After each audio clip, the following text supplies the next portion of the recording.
Et si on arrêtait d'écrire le langage pour commencer à le sculpter?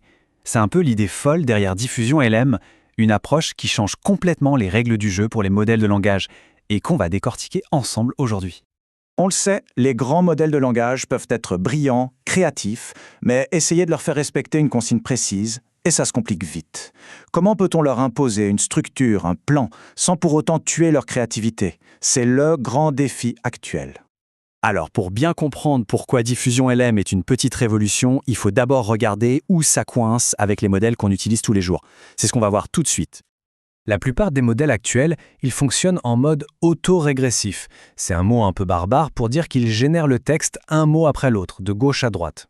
C'est comme si on demandait à quelqu'un d'écrire un roman en n'ayant pas le droit d'effacer ou de revenir en arrière. C'est hyper limitant si on a un plan complexe en tête.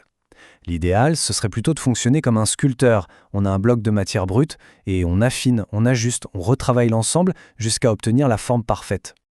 Et là, c'est le coup de génie.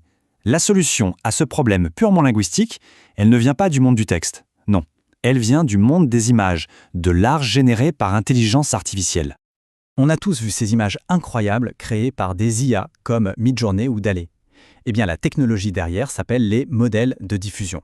Et l'idée de Diffusion LM, c'est de se dire « et si on prenait ce processus qui transforme du bruit visuel en chef-d'œuvre et qu'on l'appliquait aux mots ?» Ok, mais concrètement, comment on passe d'un chaos total, d'un bruit, à une phrase qui a du sens? C'est là qu'on voit que le processus est vraiment plus proche de la sculpture que de l'écriture. Le point de départ, c'est littéralement du hasard pur. Imaginez le grésillement d'une vieille télé, et à partir de là, étape par étape, le modèle va clarifier ce chaos. Il va le débruiter, un peu comme on nettoie une photo floue, jusqu'à ce que des vecteurs de mots, des embryons de sens apparaissent. Et à la toute fin, on obtient une phrase parfaitement cohérente. On passe vraiment du désordre à l'ordre. Bien sûr, ce processus ne peut pas se faire au hasard. Pour le guider, il y a un deuxième acteur clé, le classifieur. Il faut le voir comme un arbitre ou un coach. C'est une autre IA dont le seul et unique travail est de vérifier en permanence que la phrase en train de se former respecte bien les règles du jeu qu'on lui a fixées. Et ce qui est vraiment puissant, c'est que cet arbitre n'attend pas la fin du processus pour donner son avis. Non, comme le montre ce schéma, à chaque micro-étape de clarification, le classifieur donne une petite impulsion. Il ajuste la trajectoire. Il pousse la phrase en construction à être non seulement fluide et naturelle, mais aussi à coller parfaitement au plan de construction, par exemple à une structure grammaticale très précise. Bon, sur le papier, l'idée est brillante, mais la question qu'on se pose tous, c'est « est-ce que ça marche pour de vrai? Les résultats sont-ils à la hauteur ?» Eh bien, la réponse est un grand oui. Ce tableau est assez éloquent. Il compare Diffusion LM avec la meilleure méthode qui existait avant, appelée Fudge. Et que ce soit pour contrôler le sens, la nature des mots ou la syntaxe, Diffusion LM explose les scores. L'amélioration est spectaculaire sur toute la ligne. Prenons juste un exemple pour bien mesurer le saut. Sur une tâche extrêmement difficile qui consiste à générer une phrase avec une séquence de types de mots imposés, la méthode précédente atteignait péniblement 27% de réussite. Diffusion LM, lui, atteint 90%. On ne joue plus dans la même catégorie.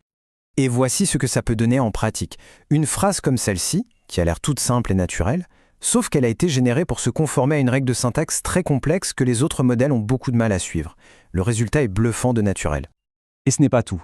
L'un des autres super pouvoirs de cette approche, c'est qu'elle est modulaire. On peut lui demander de respecter plusieurs règles en même temps. Par exemple, génère-moi une phrase qui parle de ce sujet précis et qui a cette structure grammaticale exacte. C'est un vrai casse-tête pour les modèles classiques, mais Diffusion LM s'en sort très bien.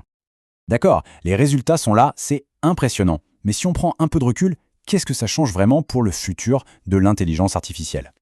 Alors, il faut rester lucide. C'est une avancée énorme, mais il y a des contreparties. Pour l'instant, la méthode est plus lente que les modèles traditionnels.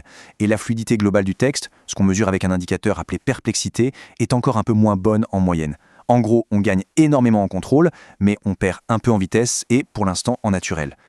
Mais le plus important à retenir, c'est que ce n'est pas juste une simple amélioration. Comme le disent les auteurs de l'étude, c'est une rupture substantielle. On change complètement de manière de penser. On ne se contente plus de prédire le mot suivant, on pense la phrase dans son intégralité, on la façonne.